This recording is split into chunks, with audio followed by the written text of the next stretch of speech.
नमस्कार, मैं दीपक शर्मा और मेरे यूट्यूब मंच पर आपका स्वागत। हरियाणा गया मोदी जी के हाथ से, तो फिर मोदी जी और अमित शाह का क्या होगा? ज़्यादा समय नहीं, अत्री साहब के पास और उमाकांत जी के पास चलते हैं। मेरा पहला सवाल जो है वो अत्री साहब से होगा। अत्री साहब, आप दो बातें कर रहे थे और कई दिन से आप कर रहे थे कि साहब मोदी जी का जो शामियाना है वो इतने फुट का है, इतना फुट लंबा है, इतना फुट चौड़ा है, और मोदी जी की रैली में शामियाना खाली है। आप तस्वीरें भेज रहे थे, लेकिन आज तो भाई मोदी जी ने शामियाना भर दिया। भर क्या दिया? शामियाने के बाहर भी भीड़ ही भीड़ थी, और मोदी जी ने शुरू में ही कहा कि देखिए साहब, आज तो भीड़ ही भीड़ है। और दूसरी बात आपने जो अत्री जी कही, आपने कहा भाई कोई भी मंच, चाहे वो अमित शाह का मंच हो, चाहे वो नायब सिंह सैनी का मंच हो, चाहे मोदी जी का मंच हो, वहां खट्टर नहीं दिखते। खट्टर नहीं दिखते। खट्टर को मंच से दूर रखा जा रहा है, ये आप कह रहे थे। आज मोदी जी खट्टर को मंच पर लिया है। तो दो जो आपके सवाल थे अत्री साहब, लगता है आपके वीडियो मोदी जी देख रहे हैं। आज उन्होंने दोनों सवालों के जवाब आपके दे दिए। शामियाने से भीड़ बाहर आ गई, आज मोदी की रैली में भीड़, और दूसरा मनोहर लाल खट्टर मोदी जी के साथ मंच पर। जी अत्री साहब। दीपक जी, बहुत बहुत धन्यवाद। और जैसा कि आपने कहा, ना तो मोदी जी पीछे हटने वाले हैं और ना मैं पीछे हटने वाला हूं। सवाल पूछना मेरा काम है। सवाल पूछना मेरा काम है, जवाब देना नेताओं का काम है। उन्होंने जवाब दिया। मतलब मैं पीछे नहीं हटूंगा? ऑब्वियसली मेरा काम है भाई, मेरी तो रोटी रोजी है। तो आप देखिए कमाल, आज कमाल हुआ दीपक जी। और मोदी जी ने आज बिल्कुल सच कहा, आप ये मान नहीं अत्री साहब, ये तो स्वीकार करना पड़ेगा कि आपने आरोप लगाया कि मोदी की रैली में भीड़ नहीं। आज भीड़ थी। नंबर दो, आपने कहा मोदी की रैली में खट्टर नहीं है, आज खट्टर था ji. Now you have to defend. No, I will not defend, I will give the explanation to you. आज मोदी जी की रैली में जो अगर मोदी जी ने कहा, केवल उसको सच मान लीजिए, केवल उसको। मोदी जी ठीक कह रहे। अब आप देखिए, मैं आदत से मजबूर हूं, प्रोफेशनली 30 साल की जो ट्रेनिंग है उससे बाहर तो मैं जा नहीं सकता। 2250 आज एक सेक्टर के अंदर कुर्सी थी, 2250 मोदी जी की रैली में, और 6 सेक्टर थे मोदी जी की रैली में। आप कहो, एग्जैक्ट बता देता हूं, 45x50 की लेन्स थी कुर्सियों की, 45x50। ठीक, तो एक लेन टोटल कुर्सी कितनी थी? अभी रुक जाइए दीपक जी। 45x50 यानी कि एक उस सेक्टर के अंदर 2250 कुर्सी थी, और 6 सेक्टरों के अंदर कितनी होगी? 13,500। इसमें तो कोई कंफ्यूजन नहीं, गणित है ये तो। अब मोदी जी ने कहा कि साहब, जितने लोग अंदर खड़े हैं उतने ही लोग शामियाने के बाहर खड़े हैं, पसीने में तरबतर है, और मैं क्षमा प्रार्थी हूं। मोदी जी की बात मैंने बिल्कुल सच मानी, इसमें कोई भी कंफ्यूजन नहीं। मोदी जी कह रहे, मैं नहीं कह रहा, ना आप कह रहे। 13,500 कुर्सियां अंदर थी, और मोदी जी ने कहा कि इतने ही लोग बाहर थे। तो साहब, कुर्सी कितने लोग हो गए? 27,000 हो गए ना, इससे ज्यादा तो नहीं हुए। ये तो सामान्य गणित है सर। पहली रैली में 5,000, दूसरी रैली में 10,000, 27,000 हो तो गए। ऊपर तो जा रहा है उनका ग्राफ तो मोदी जी का ऊपर जा रहा है। 27,000 आदमी का कम है, 27,000 प्लस। आपने मोदी जी की 15 सितंबर 2013 की रैली देखी थी? Take off. मैंने देखी नहीं, वीडियो में देखी है। मैं था वहां पर, उस समय हरियाणा का एडिटर था।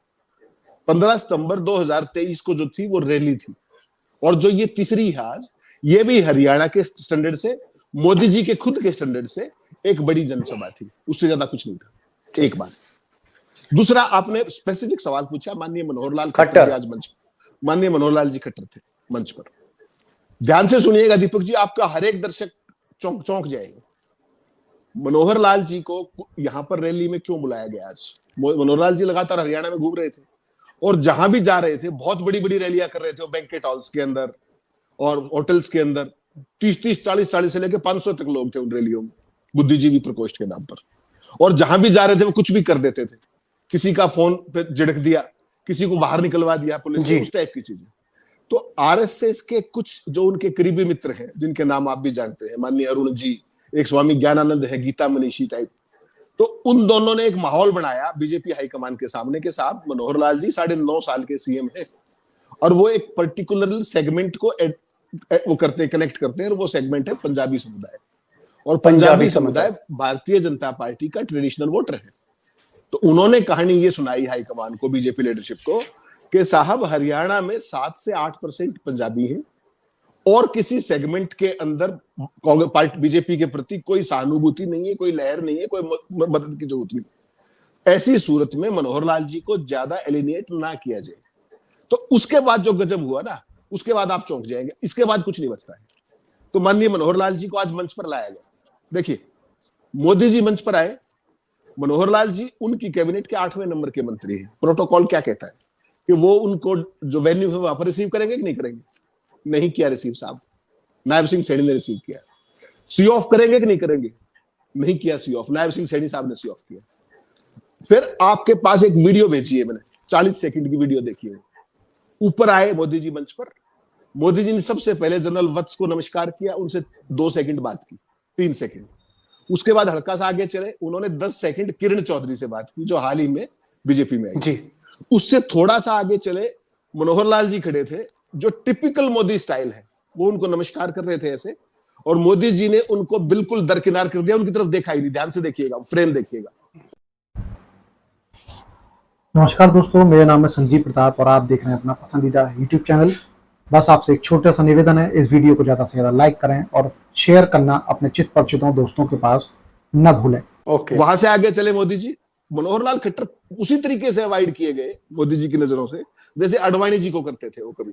वो भी वीडियो होंगे। Got the point. अत्री साहब एक मिनट, आपने 2 बड़ी बातें कही। आपने कहा कि जो शामियाना था, उस शामियाने में 13,500 कुर्सी थी और 13,000 लोग आगे मतलब बाहर बैठे थे शामियाने के, यानी कुल मिलाकर 27-28 हजार की भीड़ थी। इस भीड़ को आप बड़ा नहीं मान रहे। मनोहर लाल खट्टर के लिए आप कह रहे हैं कि मनोहर लाल खट्टर पंजाबी वोटों को अपनी तरफ खींचते हैं, पंजाबी वोटों से वो उनका कनेक्ट है, और हरियाणा में पंजाबी वोट 8% है, इसलिए आरएसएस के दबाव में मोदी ने आज उनको वहां बैठा लिया। लेकिन मोदी जी ने नमस्कार नहीं ली उनकी। आप ये कहना चाह रहे हैं? दीपक जी रुकिए, 10 सेकंड और दीजिए। मोदी जी ने मंच पर उनका नाम भी नहीं लिया, किसी का भी नाम नहीं लिया। जबकि जब आप संबोधन शुरू करते हैं तो मंच पर जितने लोग होते हैं उनके नाम लेते हैं। मोदी जी ने खट्टर साहब से नमस्ते नहीं करी, मोदी जी ने खट्टर साहब का नाम नहीं लिया। Got the point. आप मुकदमा जीत गए। चलिए अत्री साहब, मैं आता हूं जरा मैं उमाकांत जी के पास। उमाकांत जी, जिस तरह का एक माहौल बन रहा है, आज मैंने योगेंद्र यादव जी से भी बात करी और दोस्तों को मैं कह सकता हूं कि वो वीडियो टाइमलाइन पे आप देख सकते हैं, क्योंकि हरियाणा के रहने वाले हैं, एक सुपरस्टार सेफोलॉजिस्ट हैं। उन्होंने कहा कि साहब 55 सीट के ऊपर कांग्रेस हो सकता है कि इससे ऊपर भी चले जाए। कई गोदी मीडिया के बड़े एंकर कह रहे हैं कि कांग्रेस की माहौल है, कांग्रेस की फिजा है। अगर कांग्रेस जिस तरह की अत्री साहब रिपोर्ट दे रहे हैं, या रविंदर जी हमारे यहाँ रिपोर्ट दे रहे थे, या बाकी लोग रिपोर्ट दे रहे हैं कि अगर कांग्रेस की सरकार वाकई सचमुच में बन रही है, 8 अक्टूबर को कांग्रेस सत्ता में लौट रही है हरियाणा में, तो फिर ये मोदी जी के लिए मैसेज क्या है? क्या मोदी जी का जो ब्रांड है वो एकदम नीचे आ चुका है? मोदी जी का जादू खत्म हो चुका है? Modi ji is almost finish, अब मोदी जी के नाम से वोट नहीं मिल सकते? अगर मोदी हारे हरियाणा तो ये मैसेज क्या है लकेड़ा साहब?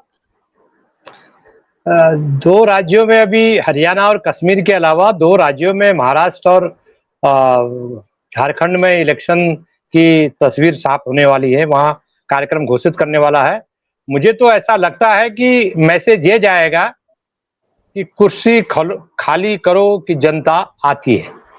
और ये हरियाणा का जो मिजाज है, वोटर्स का जो मिजाज है, तो हरियाणा के चुनाव पर जब आप चर्चा करते हैं तो उसके जवाब भी हरियाणा के मिजाज में पब्लिक चाहती है कि हरियाणा के मिजाज में ही बताया जाए कि हरियाणा में जो जनता है, चाहे वो पलवल की हो, चाहे वो पानीपत की हो, चाहे सोनीपत की हो, जनता ने एक बात मन बना लिया है। और वो इनको जो 10 साल इन्होंने हरियाणा की जनता के खराब किए, किसानों के, छात्रों के, नौजवानों के, तो जनता इतने गुस्से में है कि कोई काला चोर खड़ा हो जाए, वो तो कांग्रेस पार्टी है जो इतने सालों तक सत्ता में रही, तो किसी को भी वो वोट इनको हराने के लिए वोट देना चाहते हैं।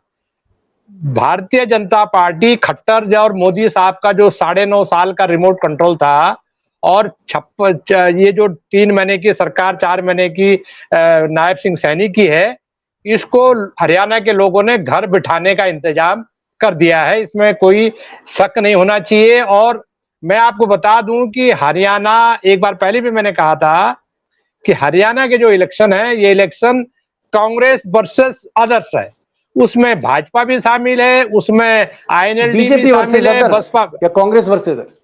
Congress versus Congress, others, okay. Versus others, Congress बनाम भाजपा और बाकी जो। और पब्लिक को, मेरी कई लोगों से बातचीत हुई, उनका ये कहना है कि लोगों को ऐसा लग रहा है कि जो वोट कटुआ पार्टियां खड़ी हैं, ये भाजपा के ही चट्टे बट्टे, कॉमन अनपढ़ आदमी को भी, किसान को, मजदूर को, जो जो बुजुर्ग है जिनको राजनीति का आता पता नहीं है। हालांकि ये नहीं कह सकते कि हरियाणा में लोगों को राजनीति का, हरियाणा के लोग राजनीति के मामले में बहुत बहुत क्लियर है, बहुत चतुर हैं, और उनको पता है कि किसकी लुटिया डुबोनी है। तो इस समय उन्होंने लुटिया डुबाने का इंतजाम कर दिया है, और मुझे ऐसा लगता है कि मोदी जी के लिए ये खतरे की घंटी है। उनकी सरकार की उल्टी गिनती टेक्निकली तो नहीं जाएगी, क्योंकि पार्लियामेंट में तो 240 उनके हैं और 35-40 उनको और सपोर्ट कर रहे हैं, 290 प्लस हैं। लेकिन इससे जो डिमोरलाइजेशन होगा, दिल्ली में आम आदमी पार्टी की सरकार है, वहां आप घुस नहीं पाए थे लगातार 3 चुनाव में। बगल में हरियाणा है, वहां आपको जगह नहीं है। बगल में पंजाब है, वहां आता पता आपका है नहीं। तो मेरा ये जो तस्वीर साफ हो रही है, तस्वीर साफ हो रही है कि आपको जनता ने घर बिठाने का इंतजाम करने जा रही है। और महाराष्ट्र में और झारखंड में इसके बाद जो आंधी चलेगी, इनके बस का नहीं, उसको रोक पाएंगे। इसलिए नहीं रोक पाएंगे कि मोदी का जो मैजिक था वो धूल में मिट चुका है, उसमें कोई दम नहीं है। भीड़ जो आ रही है, भीड़ जो लाई जा रही है, और मोदी जी ने दावा किया है कि सामियाना के बाहर लोग खड़े हैं पसीने पसीना। मैं बता सकता हूं कि आप पता कर लीजिए, अत्रे साहब तो वहीं बैठे हैं, 50-60% लोग, ये सब लाए हुए लोग हैं। ये इकट्ठा करके बसों में सुबह से 3-4 दिन से ड्यूटी लगी हुई है कि आप यहाँ जाइए, रैली में चलना है। तो मुझे लग रहा है कि ये खतरे की घंटी है, और ये खतरे की घंटी इतनी घातक है कि बगल में आरएसएस बैठी हुई है। आरएसएस तो इंतजार में बैठी हुई है ना, हरियाणा का रिजल्ट निकले और फिर इनका इंतजाम करें।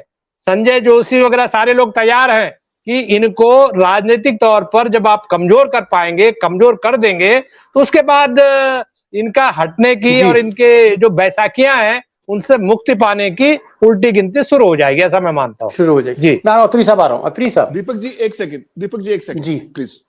जो लखेड़ा साहब ने कहा उन सारी चीजों से सहमत होते हुए केवल 2 सेंटेंस कहना चाहता हूं। इसको अगर और सरलीकरण करें, जो लखेड़ा साहब ने कहा, हरियाणा में जो चुनाव है इस बार, वो है Congress versus all. Congress versus all एक तरीका है, और दूसरा एक और भी इसको आप कह सकते हैं कि ये है जनता बनाम बीजेपी। केवल इसको 2 ही तरीके से आप 2 शब्दों में कह सकते हैं। ये चुनाव हरियाणा में है। तीसरा, आपने जो भीड़ की बात की बार बार, उसकी एक सेंटेंस और कहना चाहूंगा। आज जो भीड़ जो मोदी जी की बताई गई सारी बात है, वो 23 कंस्टिट्यूएंसीज की भीड़ थी। मोदी जी के दावे के अनुसार वो 27,000 की भीड़ थी। अगर उसको आप सिंप्लीफाई करेंगे तो उसमें से आधी से ज्यादा भीड़ केवल 2 कंस्टिट्यूएंसी की थी, लोहारू और आदमपुर। बाकी जो 21 कंस्टिट्यूएंसी थी, अब उसकी देख लीजिए आप कितनी थी और पर कंस्टिट्यूएंसी कितने लोग थे। ये भी गणित है, साधारण है, इसको अपने दर्शक समझ सकते। मैं असली गणित पे आ रहा हूँ। अब छोटी गणित छोड़िए अत्री साहब, बड़ी गणित लगाइए।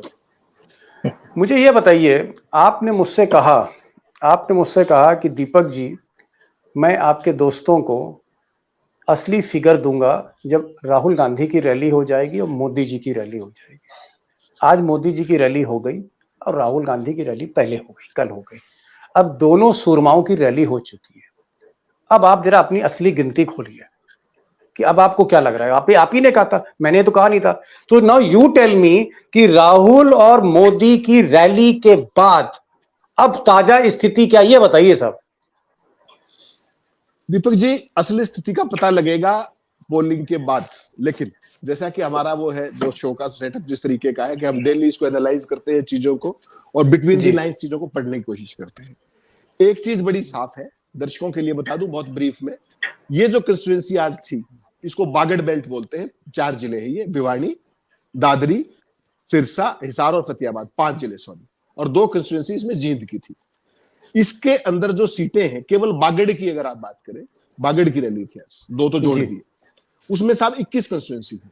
Let's be very specific. Modi ji की जो आज रैली थी उसकी बात कर रहे हैं जी, उसी की बात कर रहा हूं। क्योंकि बड़ा professionally we have to take it up, जनता को सारी चीजें दर्शकों को बताइए। 21 कंस्टिट्यूएंसी है जिस सेगमेंट को आज मोदी जी एड्रेस करने के लिए आए थे। इसके अंदर 2019 के अगर आपको याद हो, ये बीजेपी के लिए बहुत बहुत महत्वपूर्ण एरिया है, ये बहुत महत्वपूर्ण। वो क्यों है? 21 में से 17 सीटें, कितनी? 21 में से 17 सीटें बीजेपी और उसके एलाइज के पास थी पिछली बार। 21 में से 17, और उसका ब्रेकअप जान लीजिए, कांग्रेस के पास 4 थी। ब्रेकअप देखिए उसका, बड़ा इंटरेस्टिंग है। उसमें से बीजेपी के पास, खुद के पास 8 सीट थी, केवल 8। 5 सीटें किसके पास थी? जेजेपी के पास, जिसका अब कोई नाम लेवा नहीं बचा हरियाणा में, दुष्यंत चौटाला के पास। दुष्यंत चौटाला। 2 सीटें इंडिपेंडेंट्स के पास थी, कौन? गोपाल कांडा और एक और। तो ये सारी की सारी जो स्थिति है, ये क्या कह रही है? गोपाल कांडा खुद फंसे हुए कि नहीं फंसे हुए? जेजेपी का कोई नाम लेवा नहीं बचा है। पूरा सिरसा डिस्ट्रिक्ट बीजेपी ने सरेंडर कर दिया है, उनके पास कैंडिडेट नहीं, बीजेपी का सिरसा में कुछ है भी नहीं। तो जो 21 में से 17 का स्कोर था, आप मुझे बताइए बीजेपी का क्या असर होगा?